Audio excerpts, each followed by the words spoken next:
4월 20일 화요일입니다. 오늘은 출애굽기 9장 1절부터 12절 말씀을 함께 나누도록 하겠습니다.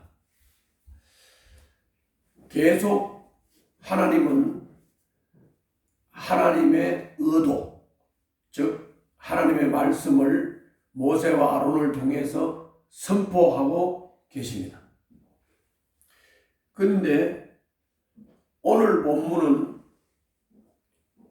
자세히 살펴보면 좀 이상하다 할 정도를 느낄 수가 있습니다. 뭐가 이상하냐?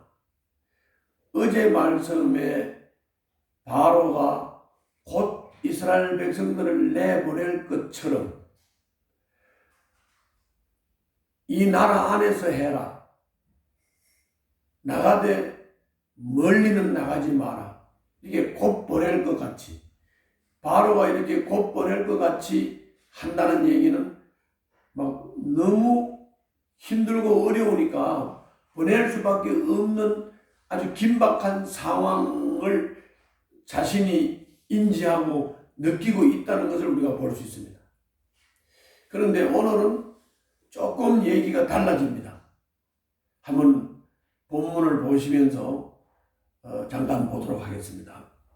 자, 먼저 여기 1절부터 5절을 보면 이 다섯 번째로 내리는 재앙인데, 모세와 아론을 통해서 집짐승, 다시 말하면 가축을 죽이겠다고 합니다. 하나님이.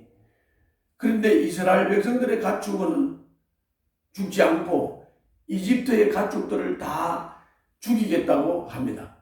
만약에 이스라엘 백성들을 내보내서 하나님을 예배하게 하지 않으면 그렇게 하시겠다는 겁니다. 한번 보겠습니다. 1절, 주님께서 모세에게 말씀하셨다. 너는 바로에게로 가서 히브리 사람의 주 하나님이 이렇게 말씀하신다 하고 나의 백성을 내보내어라. 그들이 나에게 예배드리게 하여라. 네가 그들을 보내기를 거절하고 계속 그들을 붙잡아 둔다면 주의 손이 들에 있는 너의 집짐승들 곧 말과 나귀와 낙타와 소와 양떼를 쳐서 심히 무서운 병이 들게 할 것이다. 그러나 주는 이스라엘 사람의 집짐승과 이집트 사람의 집짐승을 구별할 것이니 이스라엘 자손의 것은 하나도 죽지 않게 할 것이다 하여라. 주님께서 때를 정하시고 나 주가 내일 이 땅에서 이 일을 하겠다 하고 말씀하셨다. 그래서 바로가 이번에도 내보내지를 않으니까 결국 이 집짐승들을 죽이는 재앙을 내려서 심판을 했습니다.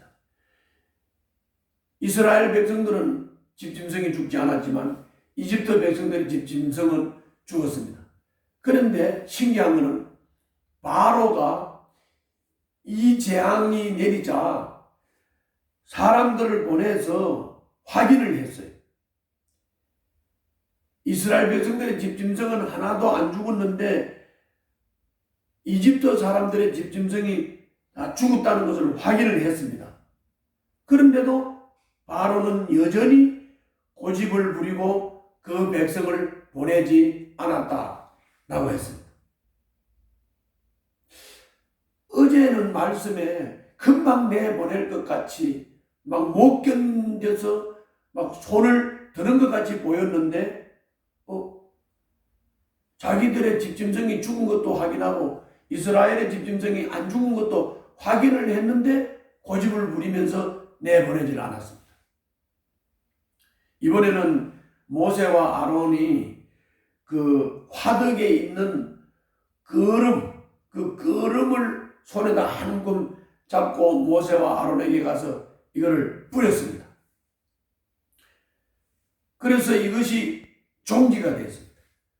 그래서 이집트의 짐승하고 모든 사람들에게 이 종기가 번져서 특히나 술객들에게도 이 종기가 번져가지고 모세 앞에 나오지 못하는 그런 상황이 됐다고 했습니다. 이것이 6번째 재앙입니다. 그런데 여기서도 마찬가지입니다. 여기서도 마찬가지로 여전히 바로는 주님께서 고집을 부리게 하셨으므로 모세에게 말씀하신 대로 바로가 그들의 말을 듣지 않았다라고 했습니다. 어제 상황에서 막 급하게 막 보낼 것 같다가 오늘은 재앙을 확인을 하고 지금 술사들까지 종기에 걸려서 아주 각박한 상황인데도 불구하고 확인을 다 했음에도 불구하고 계속 바로가 고집을 부리는 겁니다. 바로 입장에서 노예인 이스라엘 백성들이 믿는다는 신이 이 자기가 생각하기에 이집트 같은 이런 대제국이 믿는 이 고급진 신의 입장에서 그 노예들이 믿는다는 신 앞에 굴복한다는 게 자존심이 허락하지 않았는지 그 자존심을 내려놓고 포기하는 것이 정말 어려운 것 같습니다. 아마 지금 확인을 하고도 고집을 부리면서 내보내지 않는 이 상황을 보면서 저는 이렇게 생각합니다. 아마도 죽을 지경이지만은 이를 갈며 독을 품고 발악을 하는 상태가 아닌가.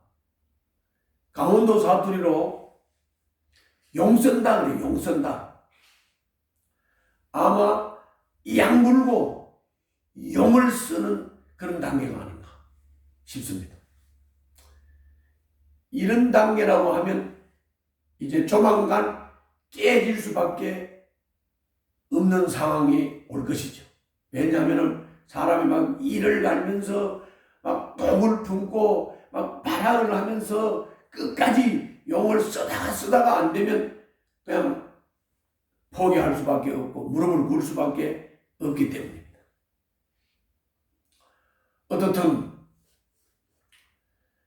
우리는 이 바로를 보면서 바로 때문에 백성들이 지금 피폐해지고 고통 속에 빠져 있고 그것 때문에 이스라엘 백성들이 연단과 단련을 받으면서 믿음이 자라고 있고 그러나 바로는 끝까지 고집을 부리면서 용을 쓰는데 하나님 앞에서 이렇게 고집을 부리면서 이렇게 하는 것은 결국 자기도 어렵게 하고 주변의 사람들도 어렵게 한다는 것을 우리가 알 수 있습니다. 우리는 이런 어려운 상황이 닥칠 때 하나님의 손길을 느끼고 이렇게 어려운 때일수록 더욱 이웃을 위해서나 내 주변의 사람들을 위해서 나의 자존심, 나의 모든 것을 포기하고 더 내려놓고 더 낮아지는 자세로 하나님에게 순종하며 하나님의 인도를 받는 그런 삶의 자세가 필요한 것 같습니다. 기도하겠습니다. 살아계신 우리 아버지, 어려운 때일수록 가족과 이웃을 위해 더 포기하고 더 낮아지는 그런 삶의 자세를 저희들에게 부어주셔서 주님의 다스림을 잘 받는 주의 자녀들이 되게 하여 주시옵소서. 예수님 이름으로 기도하옵나이다. 아멘.